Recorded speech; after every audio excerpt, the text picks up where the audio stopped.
2 ദിവസം മുന്നേ ഒരു പാരന്റ് വളരെ വിഷമത്തോടെ വന്ന് പറഞ്ഞു, എൻ്റെ കുട്ടി സ്കൂളിൽ നിന്ന് മറ്റു കുട്ടികളുടെ സാധനങ്ങൾ മോഷ്ടിച്ച് കൊണ്ടുവരുന്നുണ്ട്. പേന, പെൻസിൽ, വാച്ച്, ഇങ്ങനത്തെ സാധനങ്ങൾ. അപ്പം കുട്ടികൾ മോഷ്ടിക്കുന്ന സ്വഭാവം ADHDയുടെ സിംറ്റം ആവാം. ADHD എന്ന് കേൾക്കുമ്പോൾ അതിൽ ശ്രദ്ധക്കുറവ് അല്ലെങ്കിൽ ഹൈപ്പർ ആക്ടിവിറ്റി മാത്രമല്ല, ഇമ്പൾസിവിറ്റി, ഇംപേഷ്യൻസ്, അഗ്രഷൻ ഇങ്ങനത്തെ സ്വഭാവങ്ങളും ADHDയുടെ ഭാഗമാണ്. ഇമ്പൾസിവിറ്റി എന്ന് പറയുന്നത് കുട്ടികൾ ഒരു കാര്യം ചെയ്യുന്നതിന് മുമ്പേ അല്ലെങ്കിൽ പറയുന്നതിന് മുമ്പേ ചിന്തിക്കില്ല.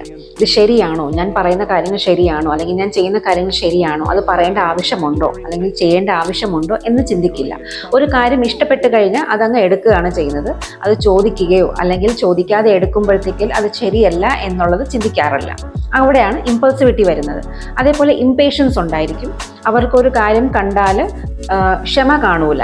അത് എത്രയും പെട്ടെന്ന് അത് സ്വന്തമാക്കണം എന്നുള്ള ഒരു ടെൻഡൻസി ഉണ്ടാവും.